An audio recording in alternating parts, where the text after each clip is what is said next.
The white woman leaned over her balcony. A phone sat in her hand. Her eyes narrowed. Below her, a little black girl set out plastic bottles of water on a folding table. The summer sun pressed down hard. The girl smiled as she waved at people walking past. Her innocence lit up the block like sunlight itself. But from above, the woman's voice cut sharp. "This isn't allowed. She has no permit." A white woman leaned over her balcony, phone in hand, eyes narrowed against the glare of the afternoon sun. The wooden railing creaked softly as she pressed her weight forward. Below her, a little black girl arranged plastic bottles of water on a small folding table, the heat pressing down on the block like a heavy blanket. The girl smiled brightly, waving at people walking by. Her joy filled the street like sunlight. But from above, the woman's voice carried sharp and cold. "This isn't allowed. She has no permit." The faint click of her phone dialing cut through the stillness. Within minutes, sirens wailed in the distance, slicing through the calm like a knife. Curtains twitched, neighbors leaned out of windows, and tension began to hum in the summer air. The woman thought she had won, but she had no idea what was about to unfold. Sometimes karma moves faster than we expect. The block was alive with familiar sounds of summer. An ice cream truck chimed faintly from a few streets away. Children's laughter bounced off the brick walls. A box fan buzzed loudly from an open window. The faint smell of grilled onions drifted from somewhere down the block, mixing with hot pavement. 8-year-old Maya Jackson sat behind her table, beads in her hair clicking softly whenever she moved her head. Her hand-painted sign read, "Cold water, $1." She had saved for the poster board and carefully drawn little blue waves and smiling suns. To her, this wasn't just about selling water. She wanted to buy a birthday gift for her little brother. Above her, 52-year-old Linda Harris fanned herself with yesterday's newspaper. Her pale skin was flushed red from the heat, but her eyes stayed sharp. Retired and restless, she had grown quick to complain about almost anything. To her, Maya was not a child with a dream, but a disturbance, a noise. Something to control. "They come here and think they can do whatever they want," Linda muttered, her words harsh and heavy. She picked up her phone, thumb hovering over the keypad. The neighborhood had heard her voice before, complaints about loud music, kids on bikes, or neighbors she didn't like. But this time, her target was a child. As Maya shyly handed a cold bottle to a jogger and whispered, "Thank you," Linda pressed the numbers. The call connected, and that's when the air shifted, as if the whole street suddenly knew trouble was on the way. What will happen when authority arrives to a scene built on prejudice? It didn't take long. A blue and white patrol car rolled slowly down the street, its tires crunching over loose gravel. Maya froze, her small hands gripping the edge of her table. The cold beads of condensation slid from the water bottles onto her fingertips. Neighbors stepped onto porches, some pulling out their phones. Linda straightened her back, confidence filling her chest. "Finally," she whispered. 2 officers stepped out. Officer Ruiz, Latino, mid-40s, deep lines under his eyes from long shifts. And Officer Taylor, white, younger, his movements still quick with the nerves of a rookie. "There!" Linda's voice was loud and sharp, meant for everyone to hear. She pointed toward the child a click. The phone dialed. Minutes later, sirens rose in the distance, slicing through the calm of the afternoon. Neighbors leaned out of windows, uneasy. The woman thought she had won, but she had no idea what was coming. Because sometimes karma walks faster than we think. The block was alive with summer. An ice cream truck chimed faintly down the street. Children's laughter bounced off brick walls. The hum of fans whirred in open windows. 8-year-old Maya Jackson sat behind her little table. Her hair was tied with bright beads that clicked softly each time she moved. On the table sat a hand-painted sign. "Cold water, $1." Blue waves and smiling suns filled the cardboard. Maya had saved up for the poster board. She wanted the money for one thing only, to buy her little brother a birthday gift. On the balcony above, Linda Harris stood fanning herself with yesterday's newspaper. She was 52, pale skin already pink from the heat, retired, restless, quick to complain. To her, Maya was not a child with a dream. She was noise, disruption, Something to control, Linda muttered under her breath.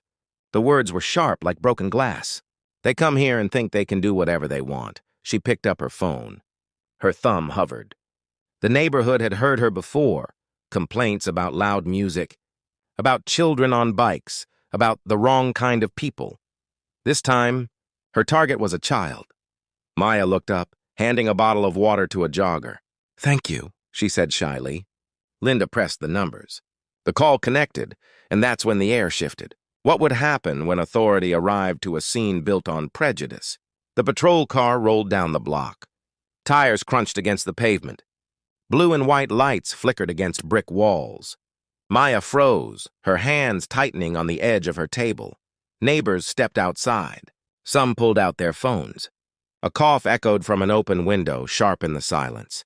Linda straightened her back, confidence filling her chest. "Finally," she whispered. Officer Ruiz stepped out first. Latino, mid-40s, lines of fatigue under his eyes. Behind him came Officer Taylor. White, young, nervous, still new to the job, Linda waved them over.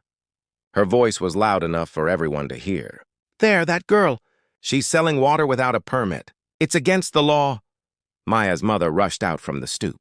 Her hands were still damp from washing dishes. An apron hung around her waist. She placed an arm around her daughter. "She's a child," Tanya said firmly. "She's not hurting anyone," Linda scoffed. She jabbed her finger in the air. "Rules are rules. If we don't enforce them, what happens next?" "Chaos." The crowd shifted uneasily. Murmurs rose. Some whispered about profiling. Others held their phones high, filming. The soft rustle of phones lifting was like a warning breeze through the block. Ruiz looked down at Maya's sign. At the shaky handwriting, the blue waves, the smiling suns. He crouched low. His voice softened. "Why are you selling water, sweetheart?" Maya's answer carried across the street. "I just want to buy my brother a birthday gift." A hush fell. Even Taylor shifted, unsure. But Linda's face hardened. Her mouth twisted. "Don't fall for that act. She's breaking the law!" The officers stood. The decision hung in the air like a held note. And in that pause, the balance began to shift. "What would you have done in this moment? Tell us in the comments." Linda's smug smile widened until Ruiz straightened. His voice was steady, sharp. "Ma'am, selling water on a hot day is not a crime. This little girl isn't breaking the law." The crowd exhaled, relief spreading through the street. A hand clap echoed from the left. Then another. Soon the sound rippled across the block. But Ruiz wasn't finished. His eyes narrowed. "However, filing a false report is." The words hit like a gavel. Gasps swept through the crowd. Linda's face flushed red. Her fan slipped from her hand. It struck the balcony rail with a hollow snap before falling. I was just trying to," she stammered. Ruiz cut her off. "You wasted police resources.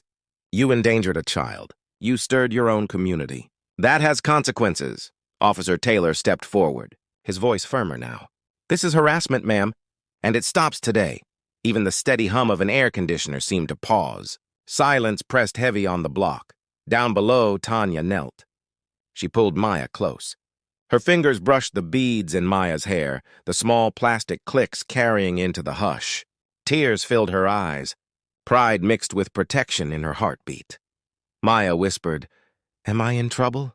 Her mother shook her head. Smiling softly, she said, "No, baby. You're brave." The scene flipped in an instant. The accuser became the accused. The powerless child became the symbol of strength. Neighbors clapped louder, the sound swelling. It bounced off glass and brick. The smell of grilled meat drifted from a nearby stoop, mingling with the cheers.